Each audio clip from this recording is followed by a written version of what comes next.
எல்லாருக்கும் வணக்கம். எல்லாரும் இனி வரும் நாட்களில் ஹாப்பியாக சந்தோஷமாக இருக்கணும்னு சொல்லிட்டு நான் கடவுள்கிட்ட வேண்டிக்கிறேன். அண்ட் இந்த வீடியோவில் வருகின்ற ஐப்பசி மாதம் 5ஆம் தேதி 22 அக்டோபர் 2025 வந்துட்டு பார்த்தீங்கன்னா நமக்கு மகா கந்த சஷ்டி விரதம் ஆரம்பிக்குது. விரதத்திலே ரொம்ப கடுமையான விரதம் இந்த சஷ்டி விரதம். வருடத்தில் ஒரு முறை வரும் இந்த சஷ்டி விரதத்தில் கேட்ட வரங்களை அப்படியே தருவார் நம் முருகப்பெருமான். அதை பற்றின வீடியோ தான் இந்த வீடியோவில் நம்ம பார்க்க போகிறோம். அண்ட் வீடியோக்குள்ளே போகிறதுக்கு முன்னாடி நம்ம சேனலில் இது வரைக்கும் சப்ஸ்கிரைப் பண்ணவங்களுக்கு ரொம்ப ரொம்ப நன்றி சொல்லிக்கிறேன். அண்ட் இந்த வீடியோவை யாரும் சப்ஸ்கிரைப் பண்ணாமல் பார்த்துட்டு இருந்தால் மறக்காமல் சப்ஸ்கிரைப் பண்ணி வச்சுக்கோங்க.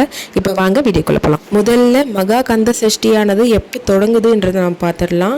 22 அக்டோபர் 2025 ஐப்பசி மாதம் 5ஆம் தேதி வந்துட்டு இந்த மகா கந்த சஷ்டியானது நமக்கு ஸ்டார்ட் ஆகுது. 28/10/2025 அன்று திருக்கல்யாணத்தை முடிச்சுட்டு தான் நம்ம இந்த விரதத்தையே முடிக்கணும். ஒரு சிலர் 27ஆம் தேதி சூரசம்ஹாரம் முடிஞ்சதுக்கு அப்புறமா இந்த விரதத்தை முடிப்பாங்க. ஆனால் அந்த மாதிரி முடிக்கக்கூடாது. 28ஆம் தேதி திருக்கல்யாணம் பார்த்துட்டு தான் நம்ம விரதத்தை முடிக்கணும். ஏன்னா நம்ம முருகப்பெருமாள் 27ஆம் தேதி ரொம்ப கோபமா இருப்பார். மறுநாள் கல்யாணம் முடிஞ்சதுக்கு அப்புறமா கொஞ்சம் சாந்தமாவார். அந்த டைம்ல நம்ம விரதத்தை முடிச்சோம்னா இன்னும் கொஞ்சம் பவர்ஃபுல்லாக இருக்கும். அதோட 48 நாள் விரதம் இருக்கிறவங்க நாளைக்கு செப்டம்பர் 10ஆம் தேதியிலேருந்து கணக்கு வச்சு 27 வரைக்கும் உங்களுக்கு 48 நாள் கணக்கு வந்துடும். அதே மாதிரி 28ஆம் தேதி நீங்கள் விரதத்தை முடிக்கிற மாதிரி இருக்கும். மாலை போடுறதும் அவரவரோட விருப்பம் தான். ஆனால் பெண்களால் மாலை போட முடியாது. ஏன்னா மாதவிடாய் காலங்கள் வரும். அதனால் மாலை போட முடியாது.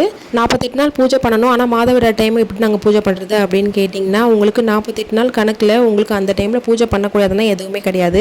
வீட்டில் இருக்கிறவங்கள வச்சு நீங்கள் விளக்கு மட்டும் ஏற்றிட்டு வெளியில் ஒரு இடத்துல உட்காந்துட்டு முருகல் பாடல் கேட்குறது, ஓம் சரவண பவன் சொல்லிட்டு 107 தடவை எழுதுறது, இல்லை படிக்கிறது, அந்த மாதிரி ஏதாவது நீங்கள் பண்ணிகிட்டே இருக்கலாம். முருகனை பற்றின நினச்சிட்டே இருந்தீங்கன்னா அதுவே போதும். இந்த மாதிரி ஏதாச்சும் பண்ணிகிட்டே உங்கள் விரதத்தை நீங்கள் கண்டினியூ பண்ணலாம். இப்போ 48 நாள் நீங்கள் விரதம் இருக்கிறீங்கன்னா அந்த டைம் ஃபுல்லாகவே நீங்கள் இந்த பால் பழம் விரதம் அந்த மாதிரிலாம் 48 நாளுக்குமே இருந்தீங்கன்னா கொஞ்சம் உங்களுக்கு உடம்பு செட் ஆகாமல் இருக்கும். எதுவாக இருந்தாலும் உங்கள் உடம்பையும் செட் ஆகுதா என்னன்னு பார்த்துக்கிட்டு நீங்கள் எதுவாக இருந்தாலும் பண்ணுங்கள். உங்களை வருத்திக்கிட்டு நீங்கள் எதுவுமே பண்ண வேண்டாம். கடைசி 7 நாள் மட்டும் ஒரு வேளை உணவு, இல்லைனா 2 வேளை உணவு, இல்லைனா பால் பழம் விரதம், இந்த மாதிரி ஏதாவது நீங்கள் எடுத்துக்கலாம். ஒரு தப்பும் கிடையாது. நீங்கள் அதே மாதிரியே கண்டினியூ பண்ணிக்கலாம். விரத முறைகள்னு பார்த்தீங்கன்னா நிறையா இருக்குது. அதில் வந்துட்டு ஒரு சிலர் ஒரு அவங்களுக்கு வசதிக்கு ஏற்ப அவங்கவுங்க விரதம் எடுத்துப்பாங்க.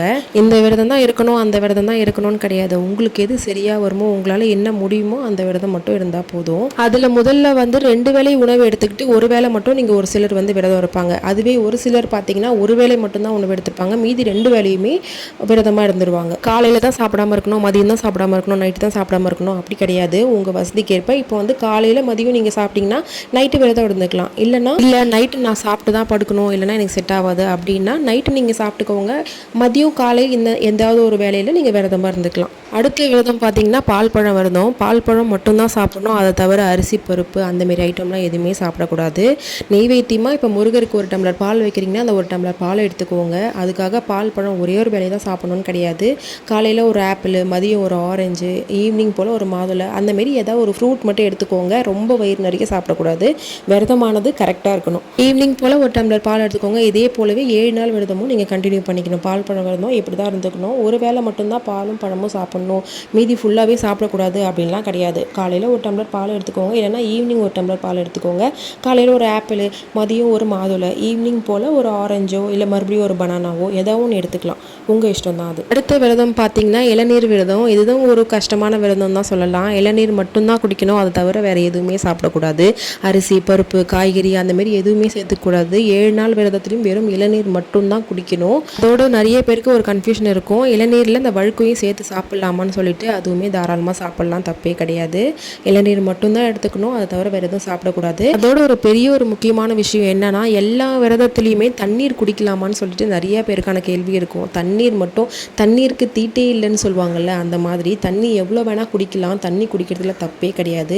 எந்த விரதமாக இருந்தாலும் சரி, எவ்வளோ கடுமையான விரதமாக இருந்தாலும் சரி, நீங்கள் தண்ணீர் எவ்வளோ வேணால் குடிக்கலாம். அதில் எந்த தப்புமே கிடையாது. அடுத்து சொல்ல போகிற விரதம் என்னன்னு பார்த்தீங்கன்னா மிளகு விரதம். மிளகு விரதம் எப்படின்னா இப்போ ஒரு ஃபஸ்ட்டு டே இப்போ நீங்கள் ஆரம்பிக்கிறீங்கன்னா முதல் நாள் வந்து ஒரு மிளகு சாப்பிட்டுட்டு தண்ணி குடிச்சிக்கணும். 2வது நாள் 2 மிளகு சாப்பிட்டுட்டு தண்ணி குடிச்சிக்கணும். 3வது நாள் 4வது நாள் அப்படியே தான் போகும். கடைசி நாள் முடிக்கிற வரைக்குமே அப்படி தான் போகும். அதை தவிர்த்து அரிசி பருப்பு கீரை வகைகள் பால் அந்தமாரி எதுவுமே சாப்பிடக்கூடாது. தண்ணீர் குடிச்சிக்கலாம், எவ்வளோ வேணால் குடிச்சிக்கலாம். இதுதான் விரதம். இதுதான் ரொம்ப கஷ்டமான விரதம்னே சொல்லலாம். அதுக்கடுத்து சொல்லக்கூடிய ஒரு விரதம் வந்து பார்த்திங்கன்னா இதுவுமே நிறைய பேர் இருப்பாங்க. இந்த விரதம் வந்துட்டு உப்பு இல்லாத சாப்பாடு எடுத்துப்பாங்க. உப்பு இல்லாத சாப்பாடுனா அரிசி பருப்பு கலந்து நார்மல் வீட்டில் செய்கிற சாப்பாடுலாம் உப்பு இல்லாமல் சாப்பிட்றது சாப்பிட்ணும் அந்த மாதிரிலாம் கிடையாது. இது வந்து ஒரு பால் சாதம் இல்லை தயிர் சாதம் இந்தமாரி மட்டும்தான் இந்த 2 மட்டும் தான் சாப்பிட்ணும், வேறு எதுவும் சாப்பிடக்கூடாது. அது உப்பு இல்லாமல் சாப்பிட்ணும், தண்ணி நிறையா குடிச்சிக்கலாம். இந்த விரதமும் இருப்பாங்க. இதில் 2 வேளை சாப்பிட்டு ஒரு வேளை விரதம் இருக்கிறவங்களும் இருக்கிறாங்க, இல்லைனா ஒரு வேளை மட்டும் சாப்பிட்டு 2 வேளை விரதம் இருக்கிறவங்களும் சாப்பிட்றாங்க. ஆனால் சாப்பிட்ற சாப்பாடில் தயிர் சாதமாக இருக்கணும், இல்லை பால் சாதமாக இருக்கணும், அதில் உப்பு கலக்காமல் இருக்கணும், அந்தமாரி மட்டும் சாப்பிட்டுக்கலாம். இந்த மகா கந்த சஷ்டிக்கு இதே போல் நிறைய விரதங்கள் இருக்குது. இது மட்டும் இல்லை, இந்த கீரை வகைகள் சாப்பிடுவாங்க, காய்கறி சாப்பிட மாட்டாங்க. கீரை விரதம்னே இருக்குது. கீரை மட்டும்தான் சாப்பிடுவாங்க, காய்கறி சாப்பிட மாட்டாங்க. ஒரு சிலர் காய்கறி மட்டும்தான் சாப்பிடுவாங்க, அரிசி பருப்பு கீரை எதுவுமே எடுத்துக்க மாட்டாங்க. இந்த மாதிரி நிறைய விரதங்கள் இருக்குது. அதில் நமக்கு என்ன சௌகரியமாக இருக்கோ அதை நம்ம எடுத்துக்கலாம். விரதங்கள் என்னென்ன இருக்குது, எப்படி எப்படி பண்ணணும்னு சொல்லிட்டேன்னா, இப்போது முதல் நாள் பூஜைக்கு அப்போ நம்ம என்னென்ன பண்ணணும் அப்படின்றதையும் நம்ம பார்த்துடலாம். இந்த முறை 22 அக்டோபர் புதன்கிழமை வருது. ஸோ அதுக்கு முன்னாடி நாளே நம்ம வீடெல்லாம் சுத்தம் பண்ணணும். செவ்வாய்க்கிழமை வீடை துடைக்க முடியாது. ஸோ அதுக்காக நம்ம திங்கட்கிழமையே என்னென்ன பண்ணணுமோ அதுக்காக நம்ம எல்லாத்தையுமே வீடை சுத்தம் பண்ணுறது, பூஜை ரூம் க்ளீன் பண்ணுறது, இந்த வேலையெல்லாம் முடிச்சு வச்சிட்டோம்னா செவ்வாய்க்கிழமை எப்பயும் போல் பூஜை பண்ணுறவங்க பண்ணிடுவாங்க. அதுக்கப்புறம் புதன்கிழமை நீங்கள் எப்பயும் போல் விரதத்தை ஸ்டார்ட் பண்ணிக்கலாம். முதல்ல விரத நாட்களில் ஒரு 10-11 மணிக்கும் நல்லா தூங்காமல் கொஞ்சம் சீக்கிரமாக 6 மணிக்குள்ளேயே பூஜை பண்ணி முடிக்கிற மாதிரி நீங்கள் பிளான் பண்ணி எல்லாத்தையுமே ரெடி பண்ணி பூஜை பண்ணி முடிக்கிற மாதிரி எல்லாத்தையுமே ரெடி பண்ணிக்கணும். இப்போ இந்த 7 நாள் பூஜை பண்ணுறவங்க பார்த்தீங்கன்னா, ஒரு சிலர் சாமி ஃபோட்டோ எடுத்து வச்சு அதில் தனியாக அந்த 7 நாளுமே அந்த ஃபோட்டோ முன்னாடி தான் எல்லா பூஜையும் பண்ணுறது எல்லாமே பண்ணுவாங்க. ஒரு சிலர் பார்த்தீங்கன்னா தேங்காய் வச்சு கலசம் வச்சு அதில் வந்துட்டு பூஜை பண்ணுற மாதிரி பண்ணுவாங்க. அது அவங்கவுங்களோட விருப்பம் தான்.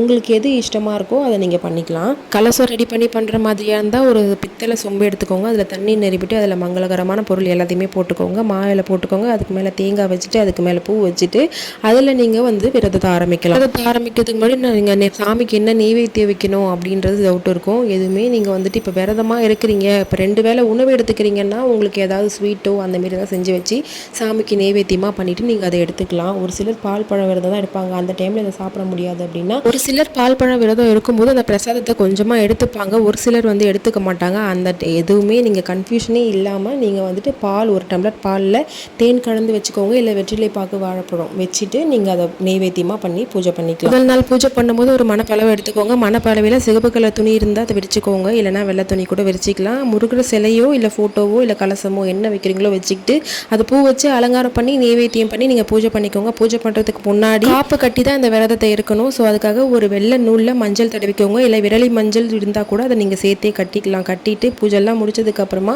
வீட்டில் இருக்கிறவங்க பெரியவங்க கையில் நீங்கள் அந்த காப்பை கட்டிக்கலாம். காப்பு கட்டிக்கிட்டு 7 நாள் விரதமும் நீங்கள் கண்டினியூவாக இருந்துக்கலாம். அதோட நீங்கள் முதல் நாள் விரதம் இருக்கிறதுக்கு முன்னாடியே நீங்கள் ஒரு கோவிலுக்கு போயிட்டு நான் இதனால தான் இந்த விரதம் இருக்கிறேன், எனக்கு நல்லபடியாக எந்த ஒரு தடங்களும் இல்லாமல் நீங்கள் விரதத்தை முடிச்சு கொடுங்கன்னு சொல்லிட்டு முருகர்கிட்ட நீங்கள் வேண்டுதல் வச்சுட்டு வாங்க. அதே போலவே எந்த ஒரு தடங்களும் இல்லாமல் இந்த விரதத்தை நல்லபடியாக முடிப்பீங்க. அதோட இந்த 7 நாள் விரதம் இருக்கிறவங்க காலை மாலை இருவேளையுமே விளக்கேற்ற வேண்டும். டெய்லி தலை குளிக்குமான்னா வேண்டாம், செவ்வாய் வெள்ளிக்கிழமையில மட்டும் தலைக்கு குளிச்சா போதும். அதே போல் காலையில் வச்ச நெய்வேத்தியம் ஈவினிங் வைக்கக்கூடாது. காலையில் ஒன்று வைக்கணும், ஈவினிங் சிம்பிளாக ஒன்று வைக்கணும். அதே போல் தான் ஒரு நாளும் நீங்கள் பண்ணிக்கணும். ஒரு நாள் பூஜை பண்ணும்போது சர்க்கோண குளத்தில் முதல் நாள் ஒரு விளக்கு, 2வது நாள் 2 விளக்கு, அந்த மாதிரி ஒரு நாளுக்கு ஒரு விளக்கு வச்சுட்டே வந்துட்டு 6வது நாள் 6 விளக்கு வச்சு முடிக்கணும். அதோட இந்த விரதம் இருக்கும் நாட்களில் நம்ம ரொம்ப பேச வேண்டாம். ரொம்ப பேசினா எனர்ஜி ரொம்ப லோகாகும். நீங்கள் ஏற்கனவே விரதம் இருக்கிறீங்க, ஸோ அந்த டைமில் ரொம்ப பேசும்போது உங்களுக்கு இன்னும் டீஹைட்ரேட் ஆகும். ஸோ அதனால் ரொம்ப பேச வேண்டாம். முடிஞ்ச அளவுக்கு காமாக இருக்க ட்ரை பண்ணுங்கள். அதோட சும்மா இருக்கும்போது சினிமா பாட்டு கேட்குறது, டிவி பார்க்குறது அந்தமாரி பண்ணாதீங்க. விரதம் இருக்கும்போது முருகரை பற்றின ஏதாவது ஒரு புக் இருந்தால் படிக்கலாம். அது இல்லைனா வேல்மாறல் அந்தமாரி ஏதாவது புக் இருந்தால் படிக்கலாம். இல்லைனா முருகர் பாட்டு கேட்கலாம். அந்தமாரி ஏதாச்சும் இந்தமாரி பண்ணிக்கிட்டே, இல்லைனா